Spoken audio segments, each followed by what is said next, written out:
За сайн байцгаана өрх мөндөд үзэгчдээ тоонтой хөтөлбөр танд хүрч байна. Монгол улсын 2026 оны төсвийн төслийг засгийн газар улсын их хурлд өргөн барьлаа.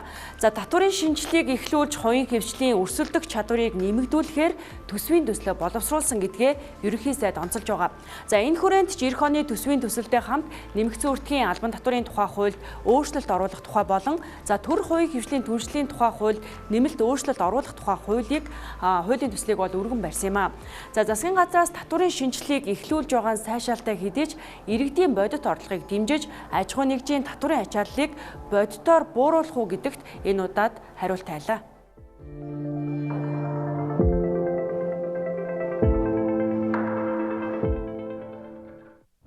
Нэгдсэн төсвийн тэнцвэржүүлсэн орлогын хэмжээ 2024 онд 29.6 их найт төгрөг байсан бол 2025 онд 33.5 их найт төгрөг байхаар төсвөө баталсан ч нүүрсний үнийн уналтаас үүдэж төсвийн орлого тасарснаас төсвөө тодтож 2025 оны төсвийн орлогыг 30.2 их найтаар баталсан. Харин эх оны төсвийн төсөлд орлогыг 31.6 их найт төгрөг байхаар тооцоод байгаа юм. Төсвийн орлогын 90% татварын орлого бүрдүүлдэг. Эх оны төсвийн төслөөс харахад татварын орлогын хэмжээ өмнөх оноос 1.4 их найт төгрөгөөр нэмэгдэж төсвийн нийт орлогын 94%-ийг бүрдүүлэхээр байгаа юм а. Татварын орлогын өсөлт нь орлогын албан татвар нэмэгдсэн үртгийн албан татвараар бий болно гэж тооцоод байгаа юм. Тодорхойлбол энэ онд 8.6 их найт төгрөгийг аж ахуй нэгжийн болон хувь хүний орлогын албан татвараас бүрдүүлэхээр төлөвлөсөн бол эх онд 600 тэрбум төгрөгөөр нэмэгдүүлж 9.2 их найт төгрөгийн орлого болохоор тооцжээ. Мөн нийгмийн даатгалын шимтгэлийн орлогоор эх онд 6.7 их найт төгрөгийн орлого болохоор нэмэгдсэн үртгийн албан татвараар 7 их найт төгрөгийн орлого болохоор тооцсон нь төсвийн орлогын гол бүрэлдэхүүн болохоор байна. За уулуурхайн гол нэр төрлийн бүтээгдэхүүний экспорт борлуулалтыг эрчимжүүлэх, за уулуурхайн биржийн арилжааг нэмэгдүүлэх арга хэмжээг авч хэрэгжүүлснээр эх онд аж ахуй нэгжийн орлогын албан татварын орлого өснө гэж үзсэн бол төрийн албан хаагчдын тоог хэдийгээр 9%-аар бууруулж байгаа ч энэ оны 4 сарын 1-ээс хөдөлмөрийн өсний доод хэмжээ нэмэгдсэнтэй холбоотойгоор хувь хүний орлогын албан татварын орлого эх онд өснө гэж тооцсон байна. За харин нөөтийн хувьд иргэдийн төлсөн нөөтийн буцаан олголтыг 5% хүргэхээр татварын бааз зүйр нэмэгдэж, за энэ оны түвшингээс орлого 15.5%-аар өснө гэж сангийн яамнаас тооцсон байна.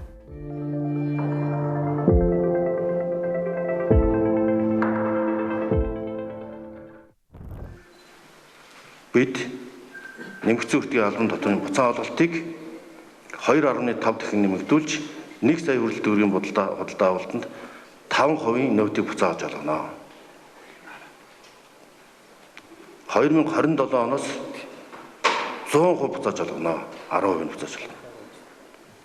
Ингэж үе шаттайгаар татварын ачааллыг багасгаж иргэд чинээлийг дундаж давхаргаад дэмжсэн илүү орлого үлдээсэн ийм татварын шинжилгээг төсвийн хамт өргөн барьж байна.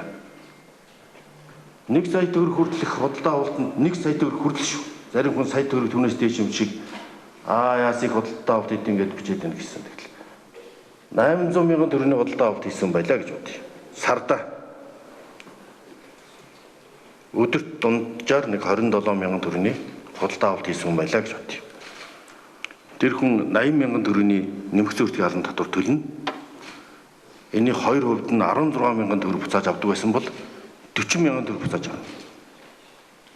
За ингээд энэ далд эдийн засаг болоод 1 жилийн хугацаанд энийг амжилттай хэрэгжүүлсний үндсэн дээр эх жилийн 1 сарын 1-ээс 100% буцааж авдаг болно. 80 мянган төгрөгөөр буцааж авдаг болно. 2026 оны төсвийн төслийг дагалдан нэмэгдсэн үртгийн албан татварын тухай хуульд өөрчлөлт оруулах тухай хуулийн төслийг өргөн барьсан.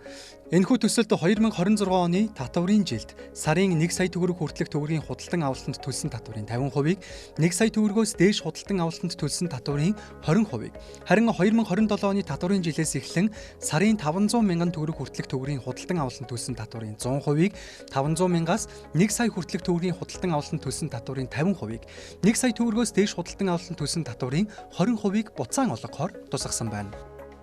Мөнгөн суурьтай биш борлуулалтаа эхлээгүй багт нь борлуулалттай холбоотой нөөтийн татварыг нь гайл дээр орж ирэхэд нь авчаад идэв. Маш олон жил явж ирсэн.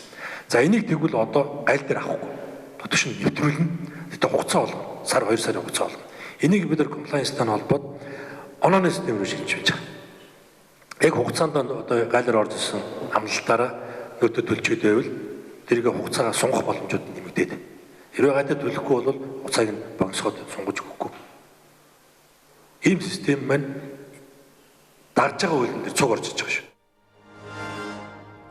За нөөтийн тухай хуульд өөрчлөлт оруулах энэ хуулийн төсөл батлагдсанаар иргэн болоод өрхийн хэрэглээнд төлдөг татварын ачаал буурч бодит орлого нэмэгдэж татварын хамрагдалт өснө гэж засгийн газар үзэж байгаа юм а. За нөөтийн буцаан олголтыг нэмэгдүүлэх энэ хуулийн нөлөөгөөр за эх оны төсөвт 375 тэрбум төгрөгийн орлого буурах тооцоо гараад байна. За 2024 оны байдлаар иргэдийн төлсөн нөөтийн 20% буцаан олголтод 346 тэрбум төгрөгийг одоо олгосон байдаг гэхээр жилд олгож байгаа буцаан олголтын дүн эх онд 2 дахин өсөх тооцоо гарч байгаамаа. За харин энэ шинжилэл олон нийтийн одоо хүлээлт үүсгэсэн шинжилэл мөн үү гэдэг нь одоо эргэлзээтэй. За иргэдийн хувьд бол буцаан олголтыг нэмэхээс илүүтэйгээр 10% татварыг бууруулах. За харин аж ахуйн нэгжийн хувьд аль нэг салбарыг чөлөөлдөггүй бүх бараа нөөттэй болгох. За нөөтийн босгогүй. За аль эсвэл одоо байгаа 50 саяын босгыг 300-аас 400 сая төгрөж нэмэгдүүлэх гэдэг дээр хамгийн их санал өгсөн нь татварын шинжилгээ хүрээнд хийсэн судалгааны үр дүнгээс харагдаж байгаамаа. Татварыг бууруулах амлалтыг парламентэд судалтай бүх нам сонгуулийн мөрийн хөтөлбөртөө тусгасан бөгөөд 2024-өөс 2028 оны засгийн газрын дунд хугацааны үйл ажиллагааны хөтөлбөрт ч туссан байдаг. Татварыг шинжлэх хүлээлттэй зэрэгцсэн улсын хурлын нэр бүхий гишүүд хуулийн төслийг боловсруулж зарим нь өргөн бариад байгаа юм. Тухайлбал улсын хурлын гишүүн ган хуйг тэргүүтэй гишүүд нэмэгдсэн үртгийн албан татварын тухай хуульд нэмэлт өөрчлөлт оруулах тухай хуулийг, улсын хурлын гишүүн Баярмаа хувь хүний орлогын албан татварын тухай хуульд өөрчлөлт оруулах тухай хуулийн төслийг, харин улсын хурлын гишүүн Мэнд сайхан хувь хүний орлогын албан татварын тухай хуульд өөрчлөлт оруулах тухай хуулийн төслийг боловсруулж нийтээс санал авахаар ди парламентэд байршуулжээ. Харин энэ оны 6 дугаар сарын 18-нд нэмэгдсэн үртгийн албан татварын тухай хуульд өөрчлөлт оруулах тухай болон онцгой албан татварын тухай хуульд нэмэлт өөрчлөлт оруулах тухай хуулийн төслийг өргөн барьсан ч хэлэлцээгүй. Бүрдөрж гишүүний өргөн барьсан хуулийн төсөлд нэмэгдсэн үртгийн албан татварыг 10%-ийг нь 5% болгох ганц заалттай байсан. Төсвийн орлогын 20%-ийг дангаар бүрдүүлдэг нэмэгдсэн үртгийн албан татварын хувь хэмжээг бууруулахдаа тухайн орлогыг хэрхэн нөхөх талаар сайтар тооцох хэрэгтэйг эдийн засагчид хэлж байна.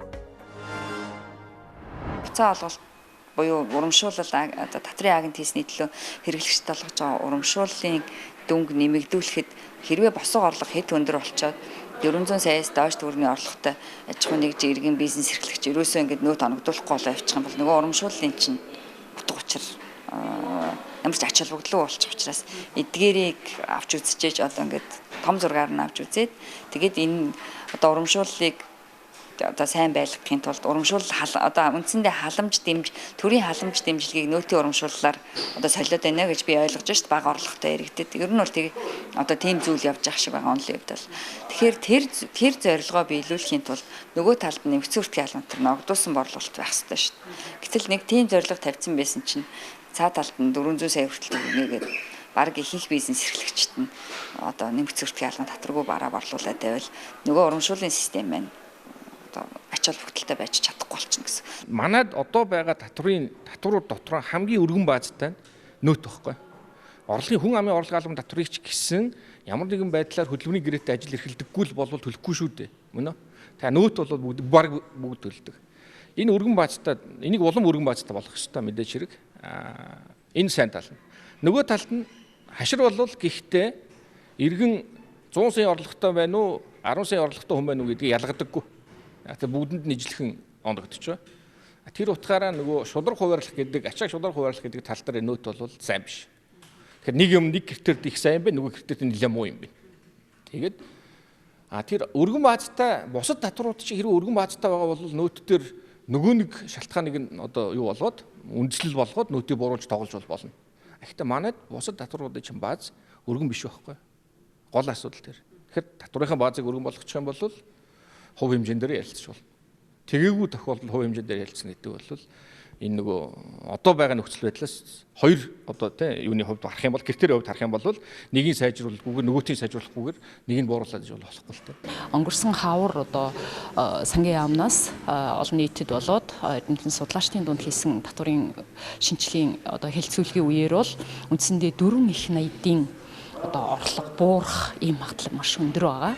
Тэгэхээр манай улсын хувьд бол нөөцний үнэ харьцангуй бага байх ирээдүйтэй одоо улс төсвийн төслүүд 70 Америк доллараар тооцож байгаа. Гэтэл тэнцвэржүүлсэн 129 гэж одоо эдийн засгийн хөгжлийн яам засгийн хүрээний мэдээлэлтэй сангийн яам бол 136.7 доллараар тооцоод байна. Тэгтэл яг ийм нөхцөлд бол бидэнд орлого төвлөрөх байдал тэгээд татварын хөнгөлөлт чөлөөлтүүдийг эдлүүлснээр бас нэлээд ингээд нэг багасаад ирчих юм бол орлого нэлээд хүнд. Гэхдээ татварыг багасгаснаар буцаагаас суурийг тэлжээж олох ёстой орлогоо бид олж чадах ийм хөлбөр бол байж болохоор харагдаж байгаа. Жижиг дунд аж ахуйн нэгжүүд бол аж ахуйн нэгжийн орлогын албан татварын ачаал бол харьцангуй бага. 2% орчим татвар авч байгаа. За дундаас жоохон дээшээгээ бордлоод ирэхээр 10 орчим хуулийнхаа заалтаар 10 орчим ачаал авч байгаа. Тэгээд хамгийн том 300 аж ахуйн нэгжнүүд л бусдаасаа нэлээд өөр 22-3% ачаал авчдаг аж ахуйн нэгжийн орлого. Татвар ногдос орлоготой харьцуулсан харьцаа гэсэн үг шүү дээ. Татвар ногдуулах орлого гэдэг нь үндсэндээ бол компани ашиг гэсэн борлуулалтын орлогосоо зарлага авсан. Тэгээд эндээс юу харагдж байна вэ гэхээр аж ахуйн нэгжийн орлогын албан татварын хувьд ачаал өөр авч байна.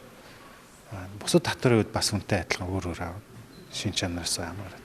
Тэгэхээр 30 дотоодын тэтгэгдэхүүний 33-4% гэдэг чинь бол жоохон төөрөгдсөн тоо шүү гэж.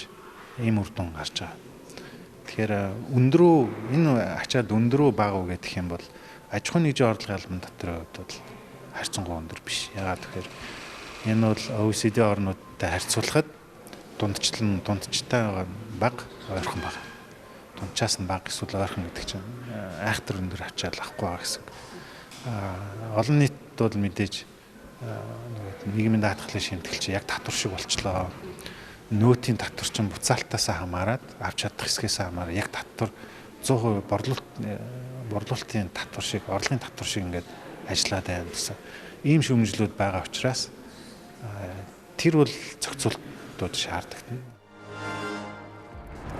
За хэдийгээр өргөн баригдсан Пүрэвторж гишүүний хуулийн төсөл дээр нөөтийн хувь хэмжээг шууд бууруулах төсвийн боломж хязгаарлагдмал гэдгийг эдийн засагчид хэлж байгаа юм а. За улсын хурлын гишүүн Ган Хуйг тэргүүтээ гишүүдийн боловсруулсан хуулийн төсөл нь татварын багц хуулийн шинжилэлт байдлаар боловсруулагдсан.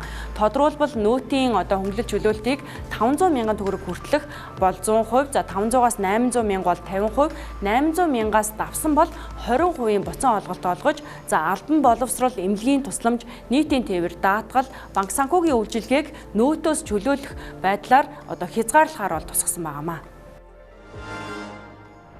За нэмэгдсэн үртгийн албан татвар бол үндсэндээ бол бүртгэлийн зориулттай байсан.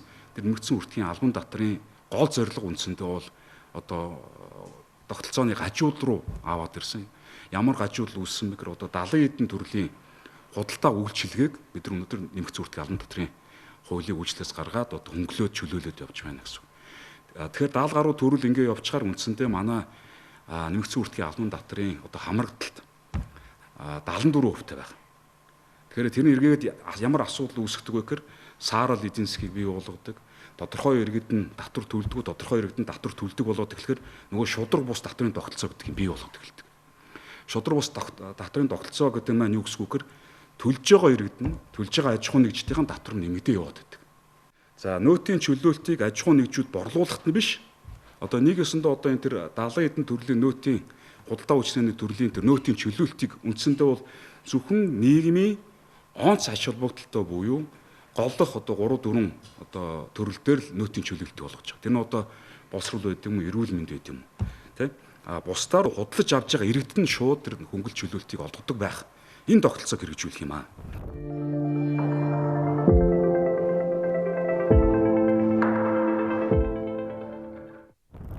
Засгийн газраас нэмэгдсэн үртгийн албан татварын буцаан олголтыг нэмэгдүүлэх замаар иргэдийн бодит орлогыг хамгаална гэж байгаач. Судлаачдын хувьд хувь хүний орлогын албан татварт өөрчлөлт оруулах нь илүү оновчтой шийдэл гэдгийг хэлж байна. Улсын хурлын гишүүн Ган Хуйг тэргүүтээ гишүүдийн боловсруулж байгаа хувь хүний орлогын албан татварын тухай хуульд нэмэлт өөрчлөлт оруулах төсөлд одоо байгаа татварын шатлалыг 6 болгон нэмэгдүүлэхээр тусагчээ.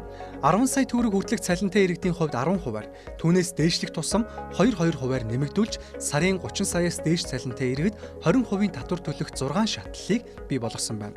Мөн хувь хүний орлогын албан татварын хөнгөлөлтийг нийт 9.6 сая хүртэлх төгрөгийн орлогод ногдуулж, жилийн албан татварыг 100% хөнгөлөхөөр орон сууц худалдан авах, барих, орон сууцны нөхцөл сайжруулахад зарцуулсан зардалтай тэнцэх хэмжээний орлогод ногдох 15 сая төгрөг хүртэлх албан татварын хөнгөлөлтийг тухайн татвар төлөгчид нэг удаа эдлүүлэхээр хуулийн төсөл тусгажээ.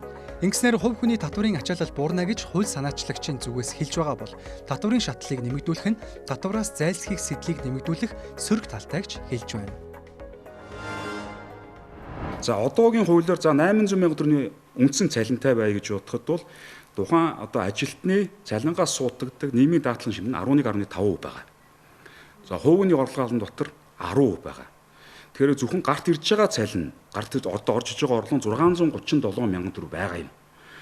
За одоо ингээд сарын худалдаа авалт одоо 100% ингээд орж байгаа орлогоор худалдаа авалт хийлээ гэж тооцоход нөөттэй 10%.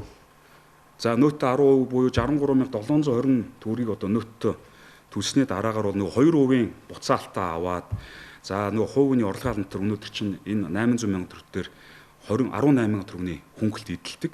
Тэгэхээр яг одоо өнөөдөр энэ 800 сая төгрөгийн цалинтай хүн 30 сая төгрөгийн хөнгөлт эдлээд за татварт 103 сая төгрөг төлж байгаа юм. Яг 800 сая төгрөгийн орлоготой ирнэ. За энэ бол одоо татврын ачаалаар наруул тухайн цалингийнхаа 13%-ийг татвар төлж байна гэсэн. За энэ нэмэлт өөрчлөлтөөр ямар нэмэлт өөрчлөлт орж байгаа вэ гэхээр за сарын худалдаа авалтын зардал 637 сая гэж тооцоход нөөтийн хөнгөлтөөр буцаагаад 57 сая төгрөгийг нөөтийн одоо хөнгөлтөөр буцаагаад авчна гэсэн үг.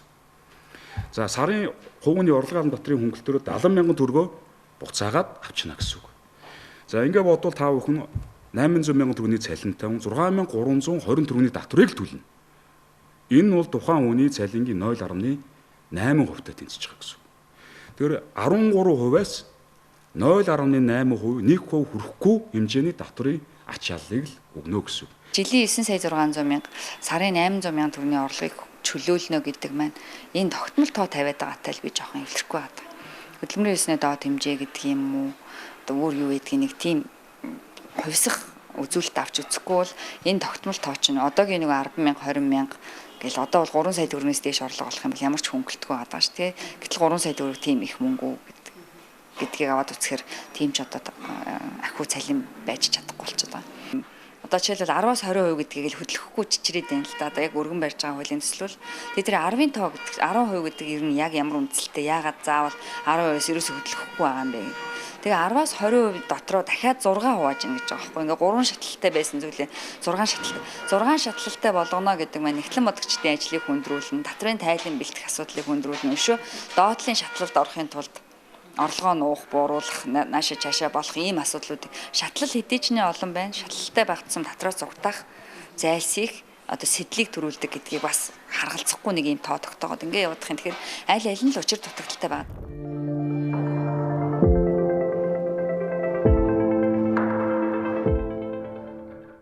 За татвар шиг хэрэгжиж ажилтан ажил олгогчид хамгийн өндөр дүнгээр дарамт болдог нь нийгмийн даатгалын одоо шимтгэл байдаг. Тэгвэл энэ шинжилэл эх хонд хийгдэхгүй гэдэг нь төсвийн төслөөс харагдаж байна. Хувийн хвшлээ дэмжих, за ажлын байр бий болгох, цаашлаад эдийн засгаа дэлгэхэд хамгийн чухал дэмжлэг нь нийгмийн даатгалын шинжилэл болох учиртай. Харин засгийн газрын зүгээс нийгмийн даатгалын багц хуульд нэмэлт өөрчлөлт оруулах тухай хуулийн төслийг боловсруулж, за салбар яам нь сайтаа байршуулж олон нийтээс санал авч эхэлсэн ч за одоогийн байдлаар парламентэд байршааг байгаамаа. За харин төвшин тэргүүтээ улсын их хурлын гишүүд нийгмийн даатгалын ерөнхий хуульд нэмэлт өөрчлөлт оруулах тухай хуулийн төслийг энэ оны 5 дугаар сард улсын их хурлд өргөн барьсан юм а. За нийгмийн даатгалын шимтгэл маань өөрөө татвар болчлоо гэдэг. Тэ бүх төрлийн орлогоос авж байна нэгдүгээр. Хоёрдугаарт бол ажил олгогчдоос бол яг ямар нэгэн таацгүйгээр шууд одоо цалингийн зардал өсөх тоолонд нь 12.5-аас 14.5% авчиж байгаа. Тэгээ энийг эргээд нэг хараач гэж байна. Хоёрдугаарт нь бол эргээд нийгмийн даатгалын шимтгэл маань за яг боловсрол энэ нэг хөдөлмөр одоо хөдөлмөр голлдог, цалин голлдог салбарууд дээр болохоор энэ чинь өөрөө нийт зардлын 6-аас дээш хувийг эзэлчихэж байгаа байхгүй.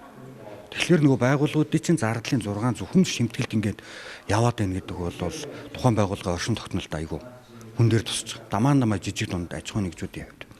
Дээрээс нь хуулиараач гэдэг юм уу эргүүлээд нөгөө нийгмийн даатгалын шимтгэл дээр өрөө дүүсээд ирэхлээр байгууллагын бие даасан байдал руу халдаж байгаа. Дансыг хаах. Үгүй л үйл ажиллагаагаа явуулахад одоо юу гэдэг чинь тендерт оролцох гэдэг юм ийм боломжийг нь яг байхгүй болгох.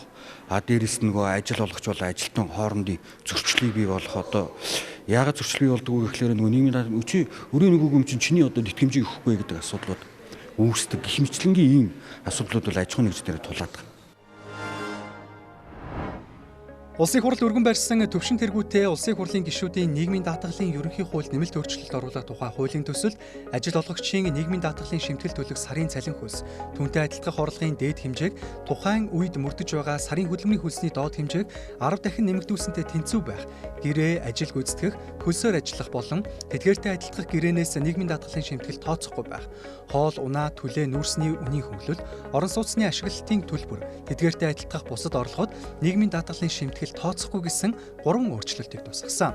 Харин засгийн газраас боловсруулж байгаа нийгмийн даатгалын багц хуульд нэмэлт өөрчлөлт оруулах тухай хуулийн төсөл, ажил олгогчийн нийгмийн даатгал шимтгэл төлөх цалингийн дээд хэмжээг, хөдөлмөрийн хөлсний доод хэмжээг 10 дахин нэмэгдүүлсэн дүнгээр тооцох, хөдөлмөрийн гэрээтэй бол гэрээ ажил гүйцэтгэх, хөлсөөр ажиллах болон тэдгээртэй адилдах гэрээнээс нийгмийн даатгалын шимтгэл тооцохгүй байх, 15-аас 24 насныхан нийгмийн даатгалын шимтгэл төлөхгүй байж болох, ажил олгогчийн үйлдвэрийн осол мэргэжлээс шалтгааллах өвчний даатгалын санд төлөх шимтгэлийн 1.1%-ийг ажилгүйдлийн даатгалын санд шилжүүлэх зэрэг гол өөрчлөлтийг тусгажээ. За нийтээрээ 9 сар хүлээсэн нийгмийн даатгал татварын багц хуулийн шинжилэлд энэ онд батлагдсан ч эх онд хэрэгжихгүй гэдэг нь нэгэнт ойлгомжтой боллоо. Гэхдээ өргөн барьсан боловсруулж байгаа дээрх хуулийн төслүүдэд хилэлцэж ядаж 2027 оноос хэрэгжих боломжит найдахаас өөр гарц харагдахгүй байгаамаа. Үзэгч та бүхэнд тоонтой хөтөлбөрийн энэ удаагийн дугаар хүрлээ. Хамт байсанд баярлалаа.